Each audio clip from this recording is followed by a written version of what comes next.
Everybody, welcome to Drive-Thru Review number 405. Today we're going to talk about Tides of Time. This is a new two-player only card game released from Portal Games. This is the designer, and I will butcher his name, Christian Kurla, I think is how you pronounce it. And this is his first design, I believe, and it's sort of a micro game, but let's just jump into how it works. It's a two-player drafting game, and you draft every single card in the deck. I believe there's 15 or 16 cards in the deck itself, and you basically set, collect, and try to score a bunch of points, and it plays super quickly. So let's jump into how it works, and I'll tell you what I think.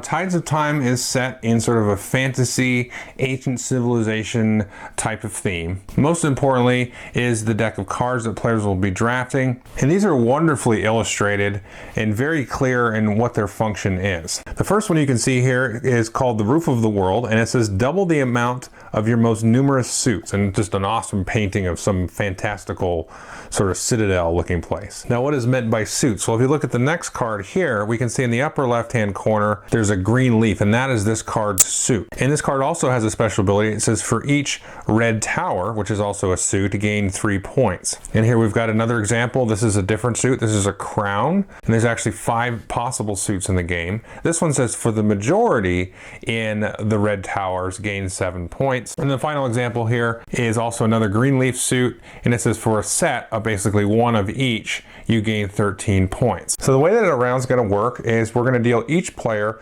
5 cards off the top of the deck. Players will draft through the entire hand, and they're going to do that 2 more times for a total of 3 rounds, and you're going to score at the end of each round, and whoever has the most points is the winner. So I'm going to dig through my hand, and I'm going to select a card, and I may possibly choose this one here, the Eternal Palace. You can see it's a crown suit.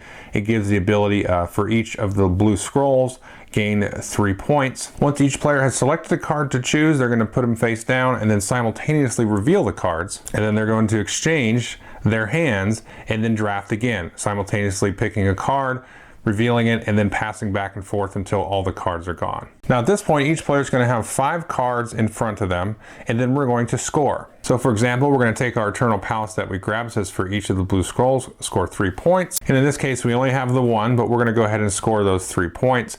And then we're just going to kind of work our way down, going through from card to card, scoring each point, checking majorities and suits, and so on. Now at this point, you're going to take all the cards that you have played in front of you, take a look at them again, and then choose 2. Go ahead and put them face down, and then mark one of them with one of the 2 markers that you have for yourself. Once both players have done so, they'll reveal them, keeping the card with the marker for themselves for the rest of the game, and then discarding the other card out of the game permanently.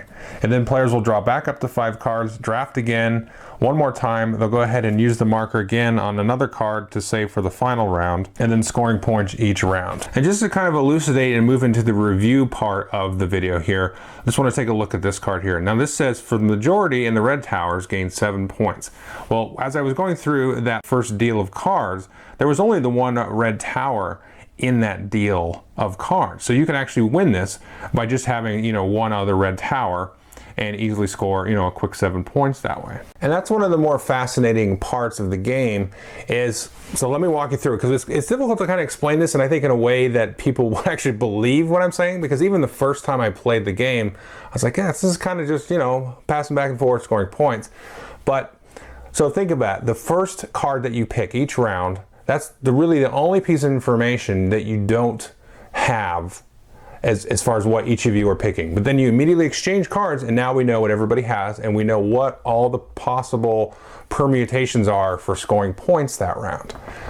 So as you kind of go along, you really have to be very aware, and because it's a small piece of information. It's only about 10 cards, give or take. You might have a card or 2 left over from previous rounds, but it's something you have to sort of piece together in your mind and think, okay, he's got this card, he's going to be able to score a lot of points here. Do I keep this card, sort of like hate draft, or keep it away? This is going to be a lot of points for me. Then there's a couple other cards that are very cool, like it'll double the number or increase the number of suits that you have the most of, or you want to try to only get 1 of suits, because it's not just all like, I have the most, I have the, the biggest set collection. You want to sometimes have the least and just like have 1 of each. So there are different ways to kind of score.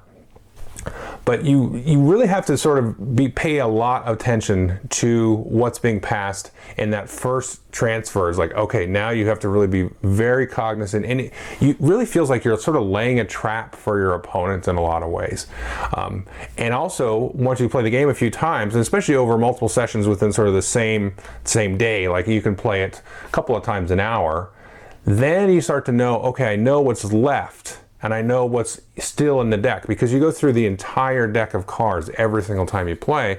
So not only do you know, okay, I can get this many points this time, but hey, I might actually keep this because, you know, I know in the next round this other card's coming out, etc. So it's very thinky and quiet, but also very interesting, and it actually works very, very well, where it's all you're doing is drafting. There's not really anything else happening, and it's with 2 players, which in a drafting game usually doesn't ever work really with 2 players. You need to have at least 3 or more.